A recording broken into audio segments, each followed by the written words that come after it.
Firstly, thank you for having me here. And before I begin, just doing a quick sound check. Am I audible? So, thank you for that. So, what lies ahead? When I first heard of this theme, an image came to my mind, an image of a crystal ball, the one that we have all seen in movies or heard in stories, the one kept on the tables of witches, astrologers, or fortune tellers, the one that glows with images of the past, glimpses of different distant lands, and from visions of the future. This is what they gaze into and predict what lies ahead. So let's say I had a crystal ball today. What I think I would see is not steady straight lines, but a lot of zigzags, curves, meteoric rise, and quick falls. What do I mean when I say I'll see zigzags? What I mean that I see a shift from a linear world to a non-linear one. Let's take careers for example. Careers in our parents' generation were pretty straightforward ones. School till 16, college till 20, get a job, strive for promotions, retire at 60. Straightforward, predictable, linear. But these straight lines are being challenged today. People take sabbaticals and career breaks all the time. Sometimes to flirt with entrepreneurship, sometimes to travel the world, and then come back to their regular jobs or pivot to something they have never done before. For instance, I was in the Spiti Valley a few years back where I met this Spanish woman in her late 40s, early 50s. She had been traveling the world for the last 4 years and had another year of travel to go. We met somewhere in September, and she was already cribbing about being back to office in the next December. Lesser mortals like me had to be back in office the next week. Jokes aside, when I met her, I thought she had quit her job or either does some freelancing work while traveling. But I was wrong. She had a job. She was on a sabbatical, a paid one. The employer she was with encourages sabbaticals, and she had a job waiting for her when she gets back. While the sabbatical of this duration, 5 years, 6 years, is practically unheard of, but if we look around us, sabbaticals in general are becoming increasingly common. If this seems like an example from a distant land, and maybe you consider this a one-off, let's take an example closer home of this girl called Vindhya, who also happens to be my wife now. Vindhya did her MBA and BBA, both specializing in HR. After working in the HR domain for 5 years, across two different companies with a few months of career breaks in between, she started her own venture, a company called TribeHeart. What TribeHeart did was sell eco-friendly home decor items made by tribal artisans. Now, this business involved two parts. One, sourcing these products from tribal artisans from the remotest parts of the countries. And second, building a presence online, the website, the social media, Amazon, Flipkart, and all that. Both these aspects were very unrelated when you compare it with her education or experience. While building her own business, another interesting opportunity came her way, a new startup accelerator, being started by someone she knew.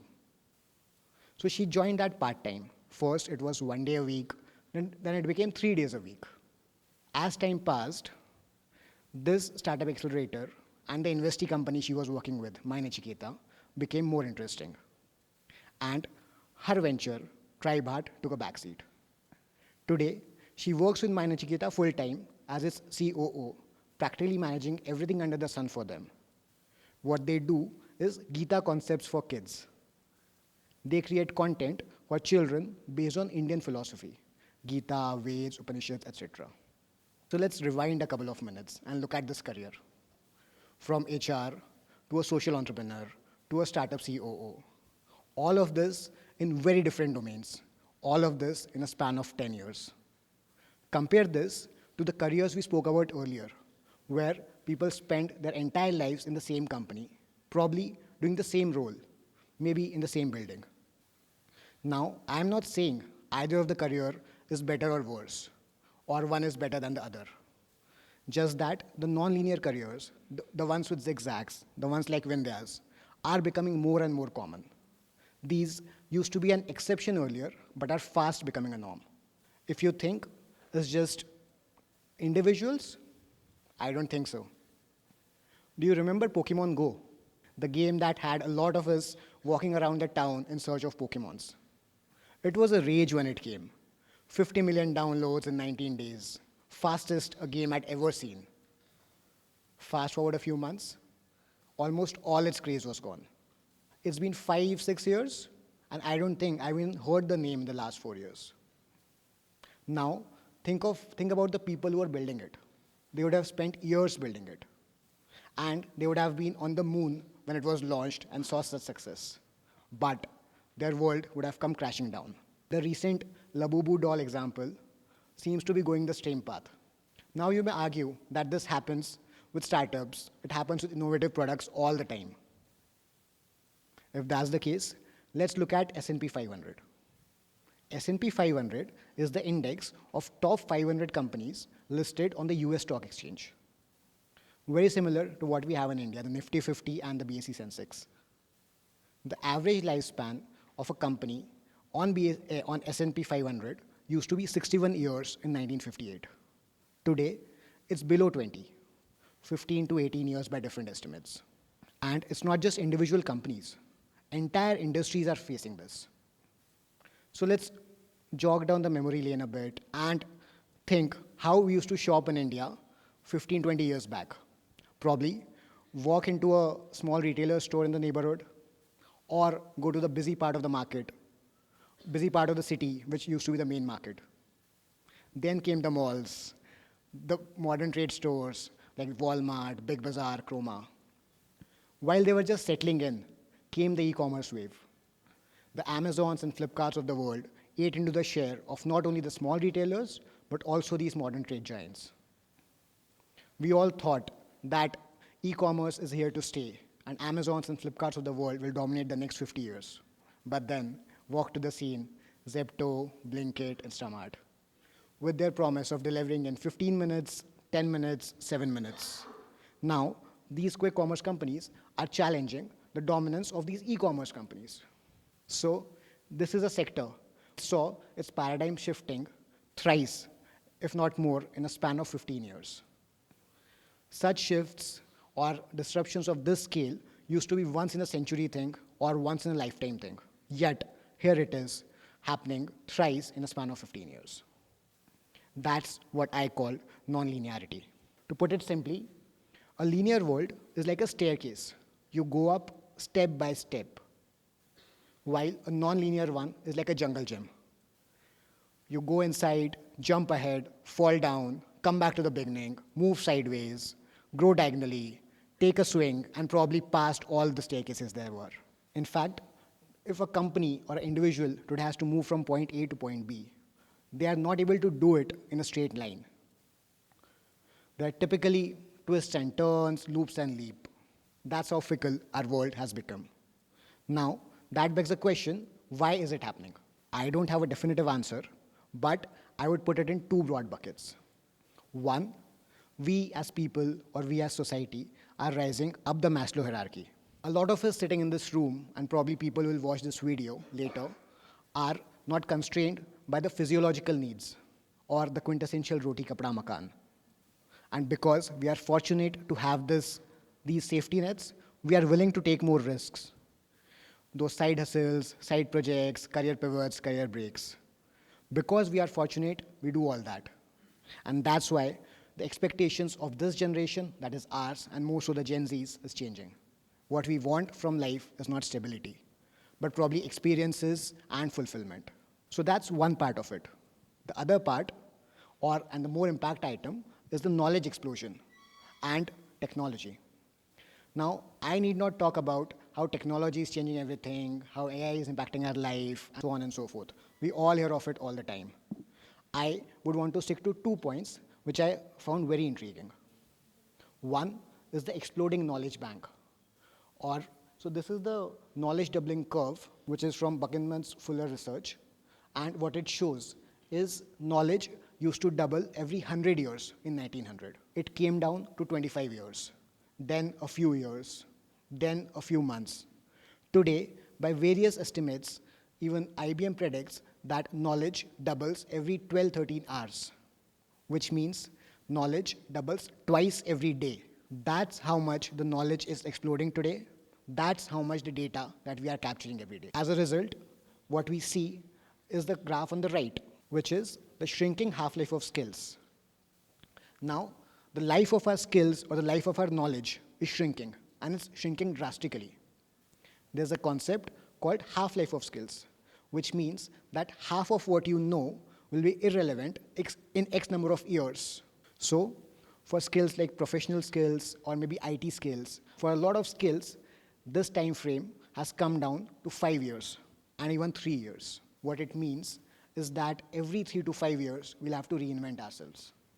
The learning, unlearning, relearning, which used to be something that people used to do for growth or to take up a higher position or move to a different domain earlier, probably we'll just have to do to stay relevant. The points that a lot of people talk about of continuous learning, it's not an option anymore. We just have to keep doing it. Now, it's not just work which is getting impacted. Gen AI, which is a beacon of a lot of this change, is no longer for search or productivity. I was very surprised when I read this. The fastest rising use case of Gen AI in 2025 is mental health support, or companionship, or therapy. There are a lot of heart-to-heart conversations that a human hesitates to have with another human. Today, people are having it with machines. Companionship or therapy, which was a very human domain, or maybe human-only domain till at least a year back, is now being taken over by technology. If this is happening today, what will happen tomorrow? Maybe we outsource our thinking to AI, or the disruptions that we saw in the retail industry, the e-commerce, quick commerce and stuff, that happens in a matter of months. The half-life of skills, which today is 3, 5, 7 years, may become 3, 5, 7 months. So what does it mean for us? What it means that the world will no longer come with maps.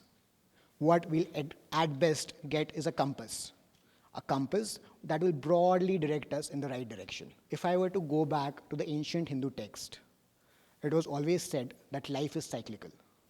And there's a wheel of existence that turns, that rotates, sometimes through stability, sometimes through chaos. Similarly, societies go through a phase of non-linearity, turbulence, before settling in to a new equilibrium or a new normal.